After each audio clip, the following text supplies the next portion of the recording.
People often believe prejudice begins with hatred. More often, it begins with an assumption, and assumptions have a way of collapsing the moment the truth quietly enters the room. The afternoon sun reflected off the marble steps of the federal courthouse in downtown Atlanta, casting long shadows across the plaza as lawyers, clerks, and visitors drifted toward the parking lot. It was the kind of weekday that seemed entirely ordinary. Conversations blended into the distant hum of traffic, briefcases swung gently at people's sides, and no one imagined that within minutes, a routine encounter would become the beginning of a story none of them would forget. Naomi Carter stepped through the courthouse doors carrying a dark leather purse over her shoulder. She walked with measured confidence, neither hurried nor slow, dressed in a navy blazer that matched the quiet professionalism in her expression. She acknowledged a courthouse custodian with a polite smile before continuing toward the public parking area. She never noticed the white patrol cruiser easing into the curb until its lights flashed once. Not an emergency, just enough to demand attention. Officer Daniel Brooks climbed out first. Tall, confident, and convinced that experience rarely led him astray, Daniel adjusted his duty belt before studying Naomi from several yards away. Beside him, Officer Tyler Mason, a younger patrol officer still learning from his senior partner, followed without saying a word. Daniel's eyes settled on Naomi's purse, then on Naomi herself. Finally, he spoke. "Ma'am, we'd like to ask you a few questions." Naomi stopped immediately. "Of course, officer." Her calmness caught Tyler slightly off guard. Daniel, however, interpreted it differently. "We've received information about possible narcotics moving through this area." Naomi listened quietly. "I see." Daniel folded his arms. "Would you mind opening your purse?" A few nearby pedestrians slowed their pace. Not because anyone had raised a voice, because everyone recognized the uncomfortable tension that sometimes appeared when authority met assumption. Naomi glanced briefly toward the courthouse entrance behind her before returning her attention to the officers. "Am I being detained?" Daniel answered without hesitation. "Not if you cooperate." The words hung in the warm afternoon air. Tyler shifted uncomfortably. Naomi remained perfectly composed. "I have nothing illegal in my possession." Daniel nodded once. Then opening the purse shouldn't be a problem. For several quiet seconds, neither side moved. The silence felt longer than it actually was. Around them, conversations faded as curious onlookers slowed without appearing obvious. A courthouse employee paused beside a planter. Two visitors waiting for a rideshare exchanged uncertain glances. Across the street, someone briefly looked up from a newspaper before returning to the page. Naomi slowly removed the purse from her shoulder. "There you are," Daniel said. She held it carefully in both hands. "I'll open it." Daniel stepped closer. "I'll need to examine the contents myself." Naomi met his eyes. "You'll examine whatever the law permits." There was no anger in her voice. No challenge. Only quiet certainty. Daniel mistook that certainty for hesitation. "I appreciate your cooperation." Without another word, Naomi unfastened the brass clasp. The purse opened. Daniel immediately began looking through the first compartment. A wallet, reading glasses, a notebook, several neatly organized documents. Nothing unusual, nothing remotely resembling narcotics. He continued searching with growing confidence, convinced the evidence simply hadn't appeared yet. Tyler watched silently as each item was removed and placed carefully on the hood of the patrol car. The growing audience remained unusually quiet. Nobody interrupted. Nobody interfered. Body cameras continued recording every movement. Daniel reached deeper into the purse until his fingers touched something solid beneath a stack of legal folders. His expression changed ever so slightly. "What do we have here?" He slowly lifted out a small black leather presentation case. It was heavier than he expected. Simple, elegant, completely unmarked. Tyler leaned forward. "What's inside?" Daniel glanced briefly toward Naomi. She neither stepped forward nor attempted to stop him. Instead, she folded her hands calmly in front of her. "You've already decided to search," she said softly. "You might as well finish." Daniel looked back at the mysterious case. Around them, the afternoon seemed strangely still. Traffic continued. The courthouse doors opened and closed. Yet for everyone standing nearby, it felt as though time itself had paused for the next decision. Daniel placed his thumb against the brass latch. Then, Without realizing he was about to overturn every assumption he had made in the last 5 minutes, he slowly opened the case.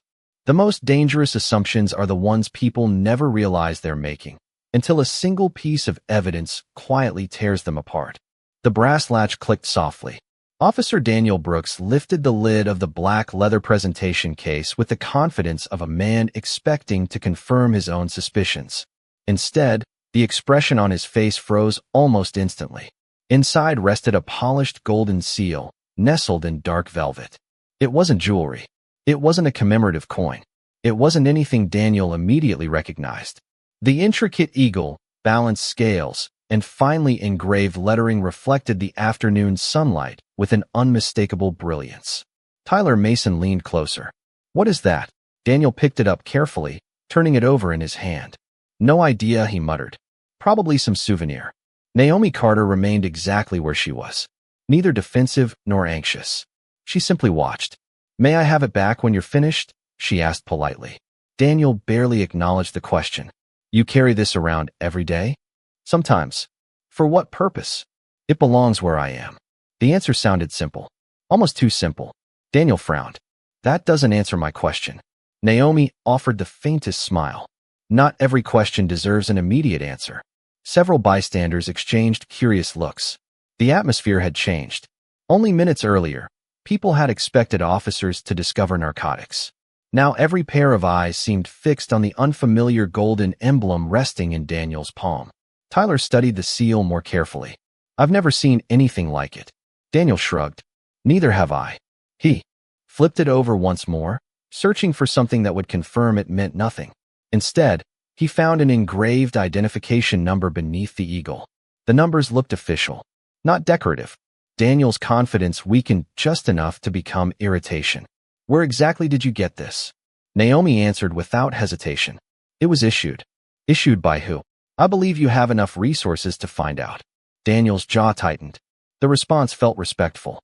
Yet somehow it shifted the balance of the conversation without raising a single voice. Body cameras continued recording. The courthouse entrance remained busy behind them, but several courthouse employees had quietly stopped walking. None of them interrupted. None attempted to interfere. They simply watched. Tyler lowered his voice. "Maybe we should run the number." Daniel hesitated. His instincts still insisted he was in control. Yet the object in his hand no longer felt ordinary. He reached for his radio. "Dispatch, this is Unit 12. A burst of static answered.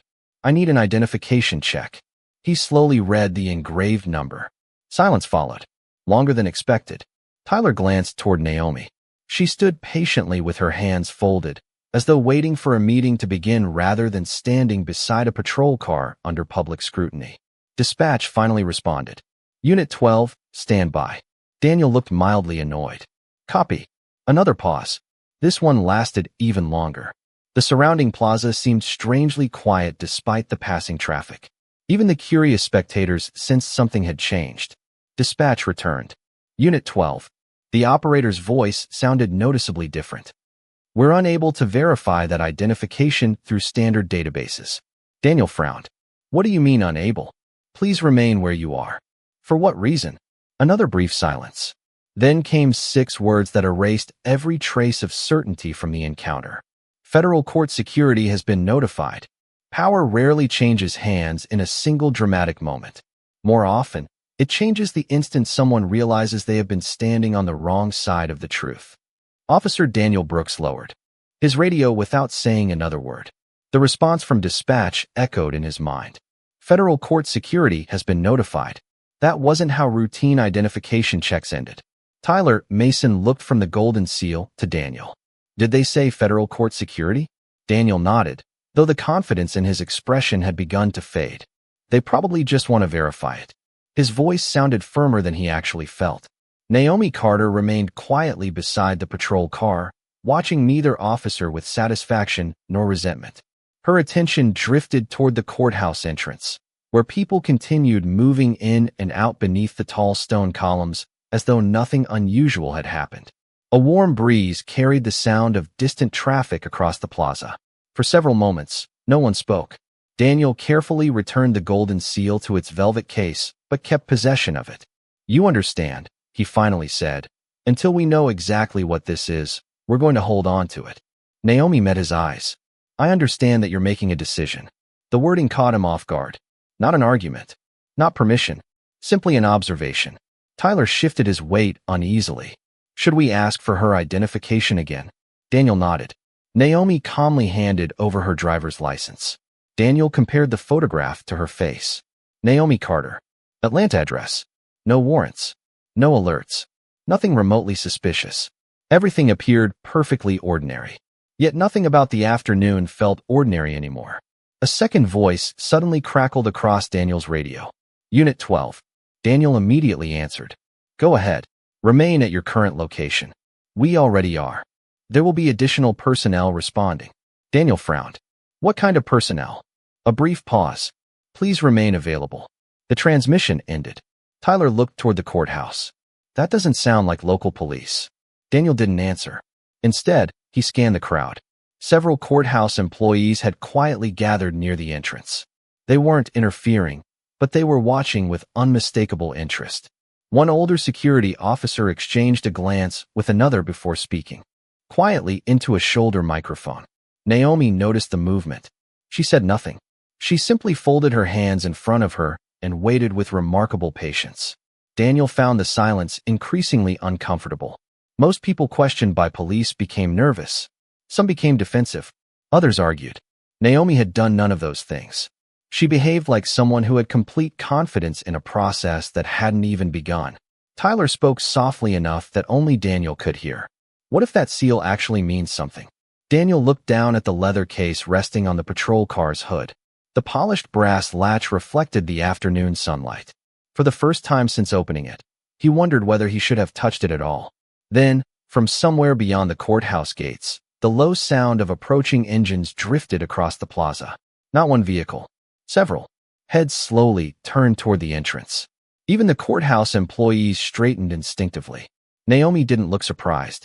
She simply exhaled quietly, as though the next chapter of the afternoon had arrived exactly when she expected it would. Respect is never commanded by flashing lights. It reveals itself when everyone else suddenly knows something you do not. The distant engines grew louder. One by one, conversations across the courthouse plaza faded into silence as three dark government SUVs turned through the security gate. Their movements were smooth, deliberate, and entirely without urgency. No sirens. No flashing lights. They didn't need either. Officer Daniel Brooks instinctively straightened his uniform. Tyler Mason watched the convoy approach. Those aren't city vehicles. Daniel didn't answer. The SUVs rolled to a controlled stop several yards away. Their tinted doors opened almost simultaneously, and four professionally dressed security officers stepped onto the pavement. None of them rushed. None appeared alarmed. Every movement reflected careful discipline rather than authority on display. The courthouse employees standing nearby immediately recognized them. Several nodded respectfully. Daniel noticed that before he noticed the small gold badges clipped beneath their jackets. One of the agents walked directly toward Naomi. Good afternoon, Ms. Carter. Naomi smiled politely. Good afternoon. There was no surprise in her voice. No relief. It sounded like the continuation of a conversation that had merely been delayed. The senior agent then turned toward Daniel. I'm Special Agent Michael Reeves with Federal Court Security. Daniel extended the leather presentation case. I was attempting to verify this identification. Agent Reeves accepted the case carefully, almost respectfully, before opening it. His expression never changed. He simply confirmed that everything inside remained exactly as it should. He closed the lid again. Thank you for preserving it. Those 6 words landed far differently than Daniel expected. Not because they sounded hostile, because they sounded official. Tyler glanced toward Daniel. For the first time all afternoon, neither officer seemed certain who was actually leading the encounter. Daniel cleared his throat. We received information suggesting possible narcotics activity. Agent Reeves nodded once. I understand. No accusation. No disagreement. Only acknowledgement. He looked toward Naomi. Were you treated respectfully, Ms. Carter? Naomi answered after a brief pause. The officers exercised their judgment. Nothing more. Nothing less. Daniel expected her to complain. She didn't. She offered no dramatic speech. No demand for punishment. Her restraint somehow made the moment even heavier. Agent Reeves turned back toward Daniel. May I ask what specifically established probable cause for the search? Daniel hesitated. His explanation suddenly sounded less convincing than it had only minutes earlier. There were behavioral indicators. Reeves listened without interrupting. I see. Again, no argument. Only another quiet acknowledgement. Behind him, another federal officer documented the time, location, and names of everyone present. A second agent briefly reviewed the body camera identifiers attached to both officers' uniforms before writing them into a small notebook. Everything happened calmly, methodically, professionally. No one raised their voice. No one suggested anyone was under arrest. Yet Daniel could feel the encounter slipping steadily beyond his control. The growing crowd remained unusually quiet. People sensed they were witnessing something important, though few understood exactly what. Agent Reeves carefully handed the sealed case back to Naomi. It belongs with you. She accepted it with both hands. Thank you. Then Reeves looked once more at Daniel. There is one additional matter. Daniel waited. Reeves spoke with the same measured professionalism he had maintained from the moment he arrived. A representative from the office of the chief judge is on the way. For the first time that afternoon, Daniel realized the situation was no longer about a routine search. It had become a matter someone far above his chain of command intended to examine personally. The strongest institutions do not rush to defend themselves. They arrive quietly, carrying nothing but procedure. The courthouse plaza had grown almost perfectly still. Officer Daniel Brooks looked toward the entrance as another black sedan passed through the security gate. Unlike the first convoy, this vehicle carried no visible government markings. It stopped beside the marble steps with measured precision before the rear passenger door slowly opened. A woman in a charcoal gray suit stepped onto the pavement. She appeared to be in her 60s. Her silver hair was neatly arranged, and every movement reflected years of quiet authority rather than practiced intimidation. No one announced her arrival. No one needed to. The federal agents immediately acknowledged her presence with respectful nods. Even courthouse security instinctively stepped aside. Daniel noticed the change in everyone's posture before he recognized what it meant. The woman approached at an unhurried pace. Agent Michael Reeves greeted her first. Good afternoon. She returned the greeting with a slight smile before looking toward Naomi Carter. Ms. Carter. Good afternoon. The exchange was brief, comfortable, familiar. Only then did the woman turn toward Daniel. I understand there has been an incident. Daniel cleared his throat. We conducted a lawful investigative stop based on observed indicators. The woman listened without interruption. I appreciate your explanation. There was no accusation in her voice, only careful attention. Agent Reeves quietly handed her the leather presentation case. She opened it for only a moment before closing it again. Everything appears intact. Daniel noticed the wording. Not authentic, not genuine, simply intact, as though its authenticity had never been in question. The woman looked back toward Naomi. Were you prevented from leaving? No. Were you physically harmed? No. Were your belongings returned? They will be. Again, no emotion, just facts. The questions sounded less like conversation and more like someone carefully documenting the foundation of an official record.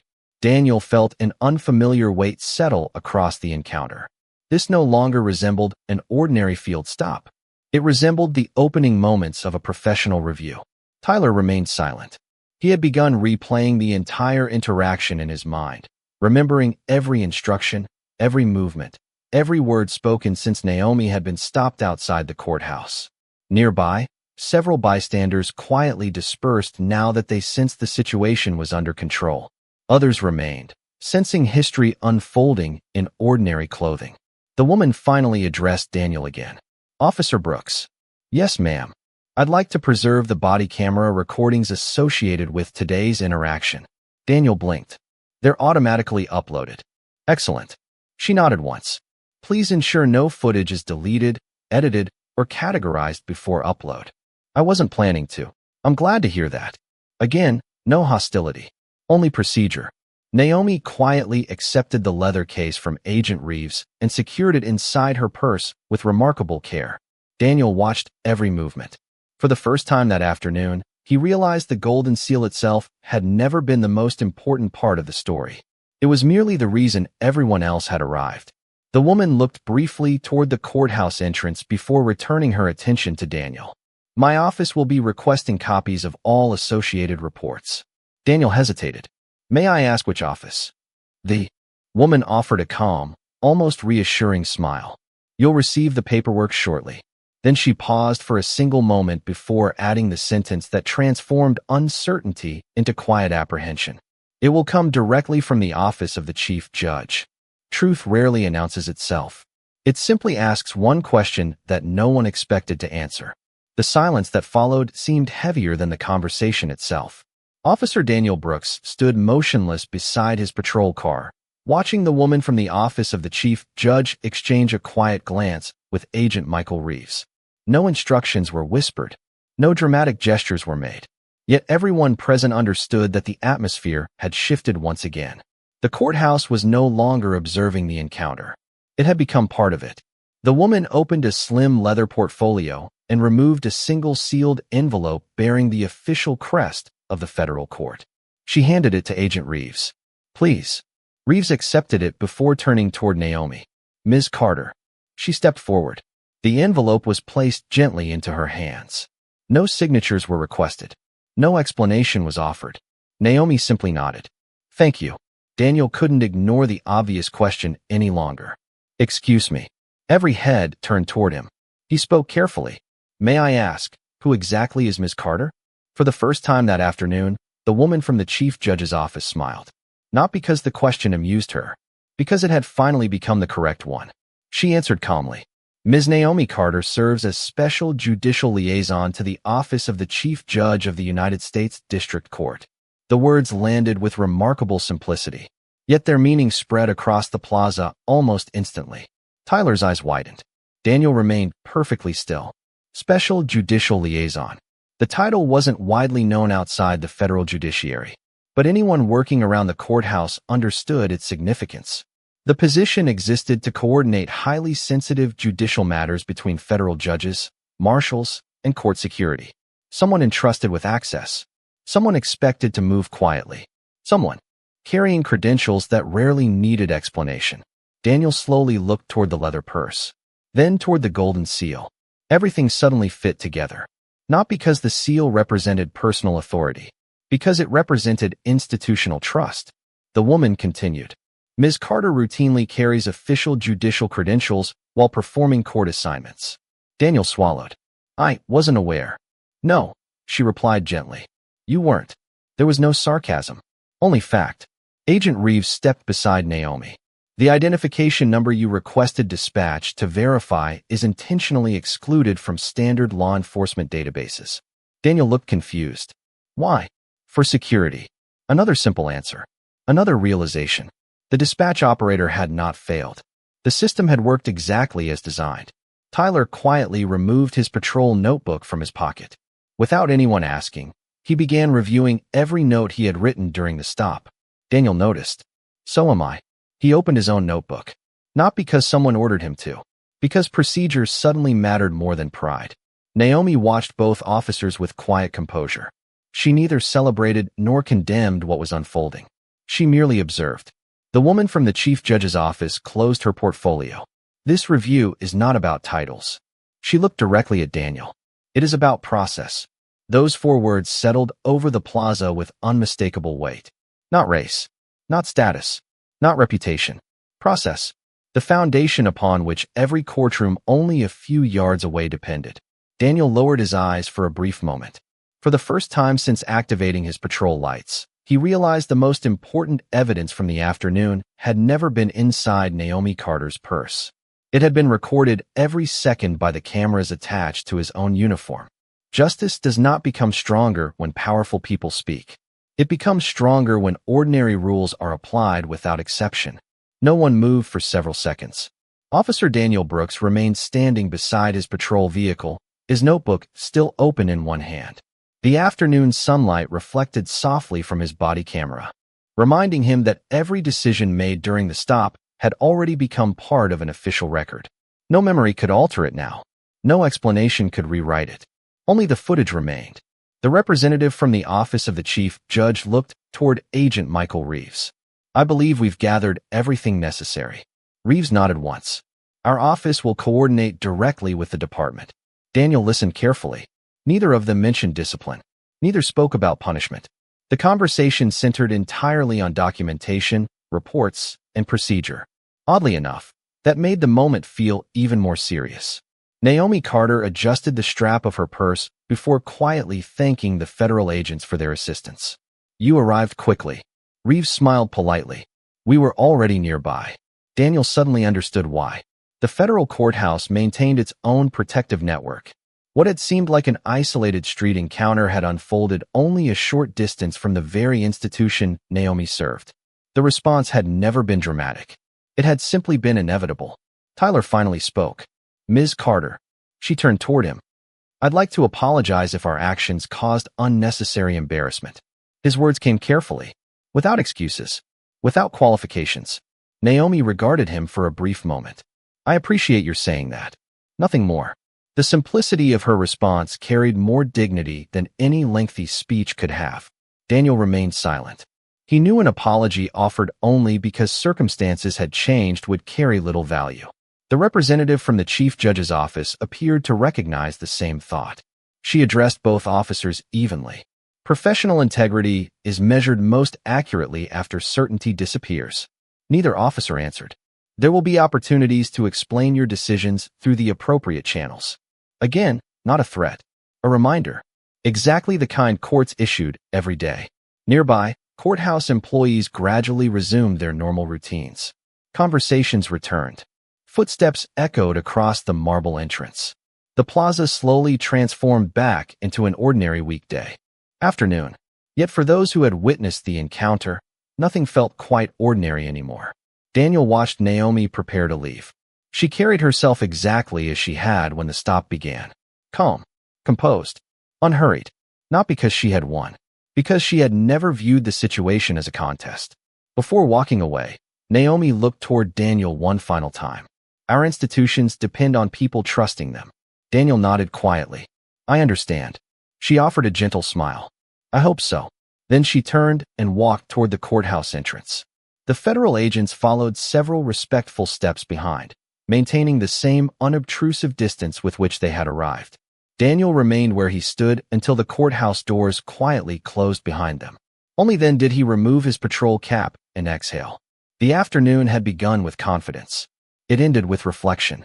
And somewhere inside the courthouse, reports would soon begin moving through offices where titles mattered far less than evidence. Because in the federal judiciary, authority could open a door, but only procedure could determine what happened after someone walked through it. A courtroom is built on evidence, but justice begins much earlier, with the choices people make when no judge is watching. The following Monday, the courthouse resumed its familiar rhythm. Attorneys hurried through the revolving doors carrying thick case files. Deputy marshals greeted one another with quiet professionalism. Clerks pushed carts stacked with legal documents toward waiting elevators. Everything appeared exactly as it had before. Yet inside several administrative offices, the events from Friday afternoon had already begun moving through a different kind of courtroom. One without spectators. One governed entirely by policy. Officer Daniel Brooks sat alone inside a conference room at police headquarters. His body camera footage played across a large monitor. No one spoke while the recording unfolded. Every question, every assumption, every pause, every decision. Nothing had been removed. Nothing had been edited.